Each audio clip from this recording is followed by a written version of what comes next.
Depuis une semaine, des scientifiques déploient le filet Manta plusieurs fois par jour pour collecter des microplastiques. Des échantillons qui seront ensuite distribués à 4 laboratoires différents. Au CNRS, Jeff Giglione s'intéresse aux bactéries attachées à ces microparticules. Pour l'instant, on ne connaît vraiment rien au niveau de ces plastiques. On ne sait pas si c'est des vecteurs de micro-organismes qui vont amener un plastique d'un environnement donné à un autre environnement. Donc ça, c'est important pour nous de savoir si on retrouve toujours la même diversité qui est partout, des bactéries qui sont attachées dessus. Est-ce qu'il y a par exemple des bactéries pathogènes qui vont être déplacées d'un endroit à un autre à cause de ces plastiques? Mais également, on cherche à savoir si les bactéries vont être capables de dégrader ces plastiques. Un plastique, normalement, ça dure à peu près 100 ans dans l'environnement marin et on pense qu'on doit pouvoir améliorer en fait cette dégradation des plastiques par les bactéries.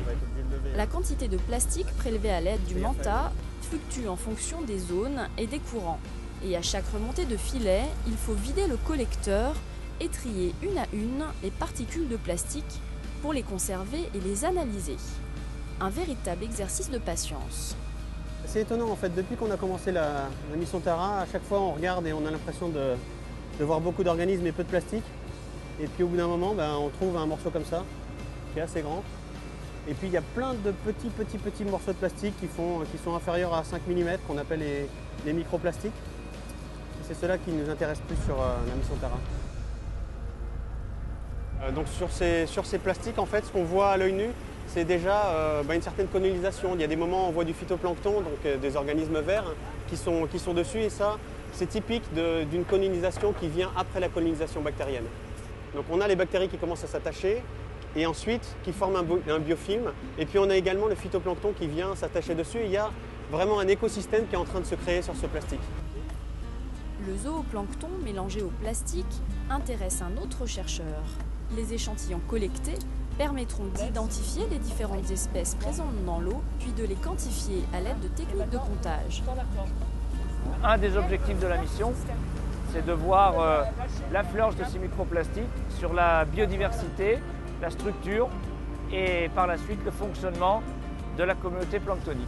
On va relier nos comptages de zooplancton aux paramètres de l'environnement, en particulier à la TSG, la sonde qui mesure la température et la salinité en continu sur le bateau, et aussi aux conditions météo, climatiques, etc. etc. Donc ce qu'on va essayer de voir, c'est aussi une approche, j'oserais dire, systémique, c'est-à-dire au niveau de l'écosystème. Un travail effectué en collaboration avec le laboratoire de Villefranche-sur-Mer, où Stéphanie étudie la répartition spatiale des microplastiques. Nous, ce qui nous intéresse, c'est d'étudier la distribution et l'abondance des microplastiques en Méditerranée et de faire un lien avec le risque d'ingestion au niveau du réseau trophique. En fait, c'est la chaîne alimentaire, donc qui part du plancton, du poisson et jusqu'à l'homme. Et aujourd'hui, la question qu'on se pose, c'est quelle est la part de microplastiques par rapport à la part du plancton lorsqu'il remonte en surface. Ce jour-là, les prélèvements se sont prolongés bien après le coucher du soleil, à l'heure de la migration planctonique, un protocole initié pour voir si le mouvement du plancton entraîne les microplastiques vers la surface.